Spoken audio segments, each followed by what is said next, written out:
नमस्कार दोस्तों, उमन स्टडी पॉइंट में आप सभी का हार्दिक स्वागत है। आज हम प्रीवियस ईयर क्वेश्चंस की अगली श्रृंखला पढ़ने वाले हैं। ये क्वेश्चन केवीएस के लिए बहुत ही महत्वपूर्ण साबित होने वाले हैं। तो आइए स्टार्ट करते हैं आज के प्रश्न। आज का पहला प्रश्न है, राष्ट्रीय पाठ्यचर्या की रूपरेखा NCF 2005 के अनुसार शिक्षक की भूमिका है।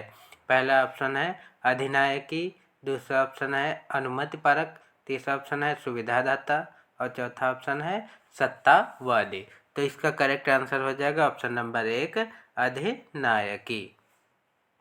चलिए बढ़ते हैं अगले प्रश्न की ओर। अगला प्रश्न है, राष्ट्रीय पाठ्यचर्या फ्रेमवर्क 2005 ने अपनी समझ स्पेस से प्राप्त की है। पहला ऑप्शन है व्यवहारवाद, दूसरा ऑप्शन है रचनावाद, तीसरा ऑप्शन है संज्ञानात्मक सिद्धांत और चौथा ऑप्शन है मानवतावाद। तो इसका करेक्ट आंसर हो जाएगा ऑप्शन नंबर 3 संज्ञानात्मक सिद्धांत।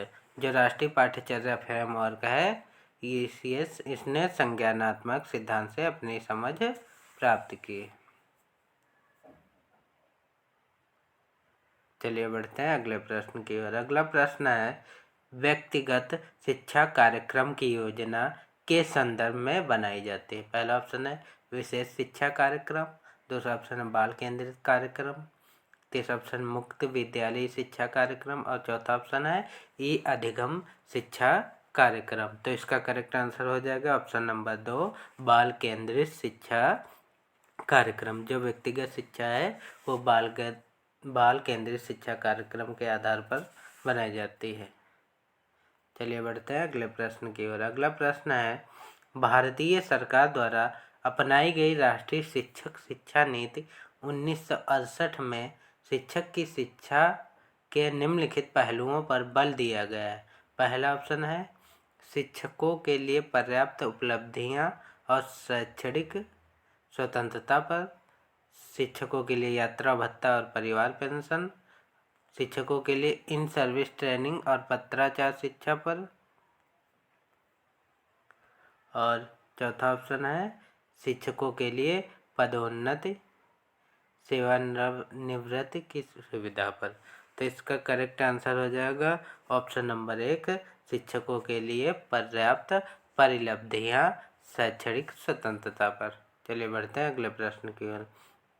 अगला प्रश्न है, नेशनल काउंसिल ऑफ एजुकेशनल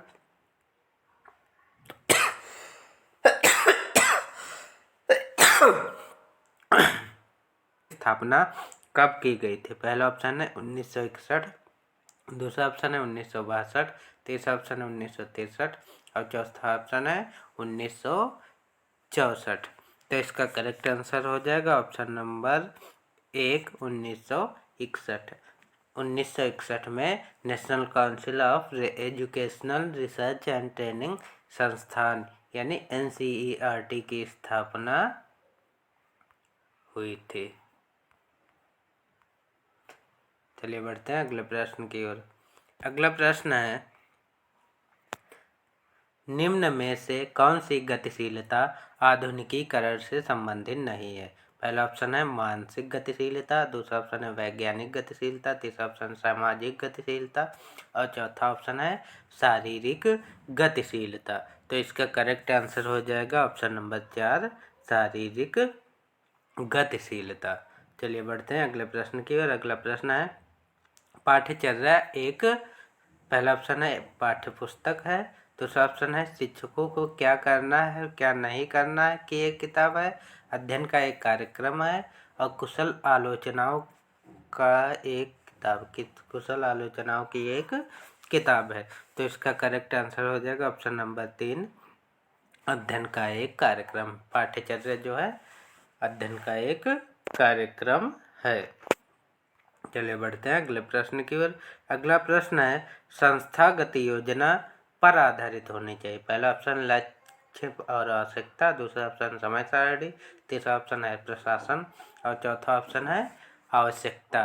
तो इसका करेक्ट आंसर हो जाएगा ऑप्शन नंबर 1 लक्ष्य और आवश्यकता। जो संस्थागत योजना है लक्ष्य और आवश्यकता पर आधारित होनी चाहिए। चलिए बढ़ते हैं अगले प्रश्न की ओर। अगला प्रश्न है, मानव संसाधन विकास मंत्रालय की स्थापना की गई थी? पहला ऑप्शन है 26 अक्टूबर 1985 को, दूसरा ऑप्शन है 16 सितंबर 1985 को, तीसरा ऑप्शन है 26 सितंबर 1985 को और चौथा ऑप्शन है 10 सितंबर 1986 को। तो इसका करेक्ट आंसर हो जाएगा ऑप्शन नंबर 3, 26 सितंबर 1985 को। चलिए बढ़ते हैं अगले प्रश्न की ओर। अगला प्रश्न है किंडरगार्टन शब्द का अर्थ है? पहला ऑप्शन है बच्चों का गार्डन, बच्चों का घर, बच्चों का स्कूल और बच्चों के खेल का मैदान। तो इसका करेक्ट आंसर हो जाएगा ऑप्शन नंबर 4, बच्चों के खेल का मैदान। जो किंडरगार्टन है बच्चों के खेल का मैदान है और किंडरगार्टन पद्धति जो है वो फ्रॉबेल ने दी थी। चलिए बढ़ते हैं अगले प्रश्न की ओर। अगला प्रश्न है शिक्षा के विषय में कोठारी आयोग द्वारा प्रस्तुत रिपोर्ट का शीर्षक था? पहला ऑप्शन है शिक्षा और राष्ट्रीय विकास, दूसरा ऑप्शन है लर्निंग टू बी, तीसरा ऑप्शन शिक्षा का विविधीकरण। चल कंटा मारेंगे, चलो बाहर जाओ, जा वीडियो बना ले जाओ। तो बोल। इसका करेक्ट आंसर हो जाएगा ऑप्शन नंबर 1, शिक्षा और राष्ट्रीय विकास। शिक्षा के विषय में जो कोठारी आयोग द्वारा रिपोर्ट प्रस्तुत की गई उसमें शिक्षा और राष्ट्रीय विकास के बारे में बताया गया है।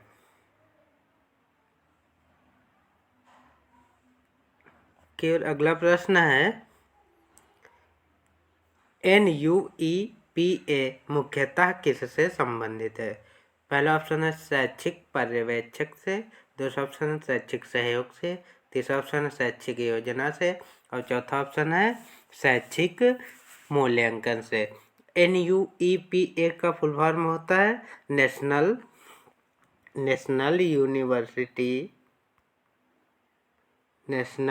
University of educational planning and administration, जिसका मुख्यालय नई दिल्ली में है।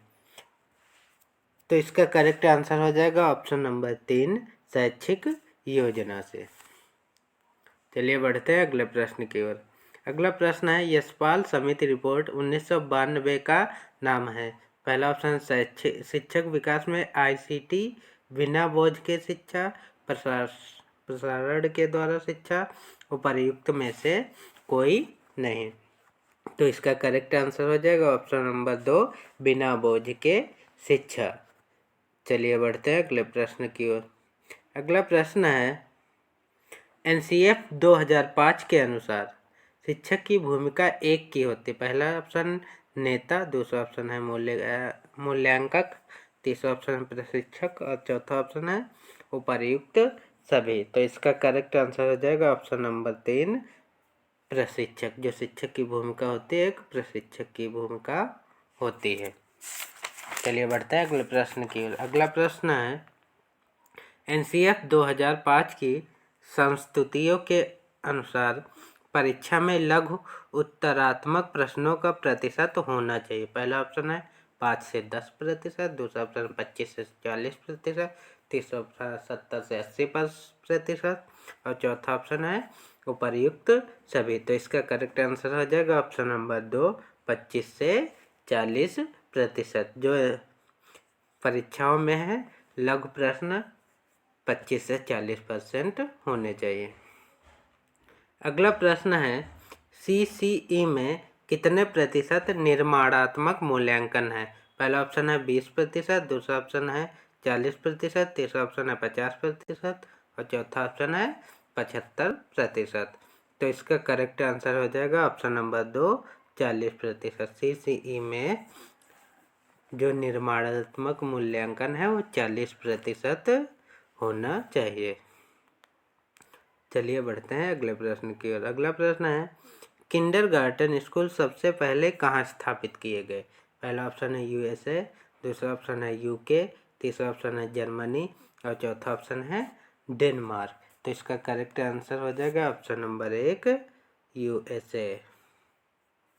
चलिए बढ़ते हैं अगले प्रश्न की ओर। अगला प्रश्न है नवोदय विद्यालयों को स्थापित करने का मुख्य उद्देश्य? पहला ऑप्शन है सार्वभौमिक साक्षरता को बढ़ाना, दूसरा ऑप्शन है ग्रामीण क्षेत्रों में अच्छी शिक्षा उपलब्ध कराना, तीसरा ऑप्शन है ग्रामीण युवाओं में स्कूल छोड़ने की दर कम करना, और चौथा ऑप्शन है ग्रामीण क्षेत्रों में विद्यालयों की संख्या बढ़ाना। तो इसका करेक्ट आंसर हो जाएगा ऑप्शन नंबर 2, ग्रामीण क्षेत्रों में अच्छी शिक्षा उपलब्ध कराना। चलिए बढ़ते हैं अगले प्रश्न की ओर। अगला प्रश्न है NCF 2005 मुख्यतः पर आधारित है।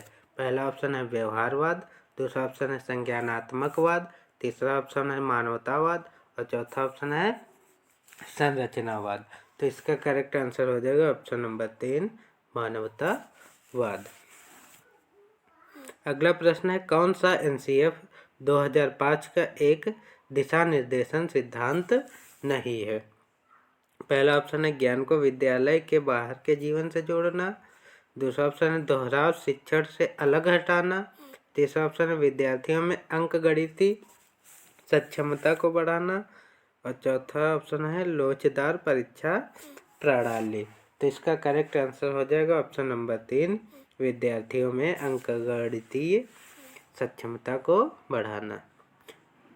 बढ़ते हैं अगले प्रश्न की ओर। अगला प्रश्न है मुक्त विश्वविद्यालय शिक्षा के रूप के अंतर्गत आएंगे। पहला ऑप्शन है औपचारिक, दूसरा ऑप्शन है गैर औपचारिक, तीसरा ऑप्शन है अनौपचारिक और चौथा ऑप्शन है उक्त में से कोई नहीं। तो इसका करेक्ट आंसर हो जाएगा ऑप्शन नंबर 3, अनौपचारिक। जो मुक्त विश्वविद्यालय है वो अनौपचारिक शिक्षा के अंतर्गत आएंगे।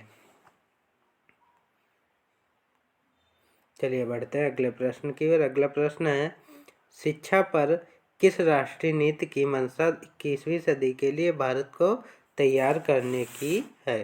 पहला ऑप्शन है NPE 1968, दूसरा ऑप्शन है NPE 1985, तीसरा ऑप्शन है NPE 1986 और चौथा ऑप्शन है NPE 1999। तो इसका करेक्ट आंसर हो जाएगा ऑप्शन नंबर 3, NPE 1986। चलिए बढ़ते हैं अगले प्रश्न की ओर। अगला प्रश्न है असम में प्रथम अनिवार्य प्राथमिक शिक्षा अधिनियम वर्ष में पारित किया गया। पहला ऑप्शन है 1926, दूसरा ऑप्शन है 1938, तीसरा ऑप्शन है 1946 और चौथा ऑप्शन है 1958। तो इसका करेक्ट आंसर हो जाएगा ऑप्शन नंबर 1, 1926। असम में प्रथम अनिवार्य प्राथमिक शिक्षा अधिनियम 1926 में पारित किया गया। अगला प्रश्न है भावनाएं प्रभावी रूप से के माध्यम से अभिव्यक्त की जाती है। पहला ऑप्शन है संगीत, दूसरा ऑप्शन है ग्राफिक कला, तीसरा ऑप्शन है लेखक और चौथा ऑप्शन है कठपुतली। तो इसका करेक्ट आंसर हो जाएगा ऑप्शन नंबर 2, ग्राफिक कला। जो भावनाएं हैं ग्राफिक कला के माध्यम से अभिव्यक्त की जाती हैं।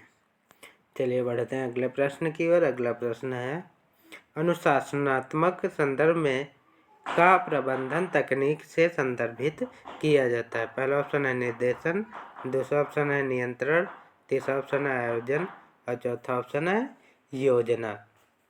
तो इसका करेक्ट आंसर हो जाएगा ऑप्शन नंबर 2, नियंत्रण। जो अनुशासनात्मक संदर्भ में है नियंत्रण का प्रबंधन तकनीक से संदर्भित किया जाता है। चलिए बढ़ते हैं अगले प्रश्न की ओर। अगला प्रश्न है पाठ्यक्रम विकास के लिए राष्ट्रीय पाठ्यक्रम ढांचा 2005 द्वारा संस्तुत दिशा निर्देश के सिद्धांत निम्नलिखित में से कौन सा एक नहीं है?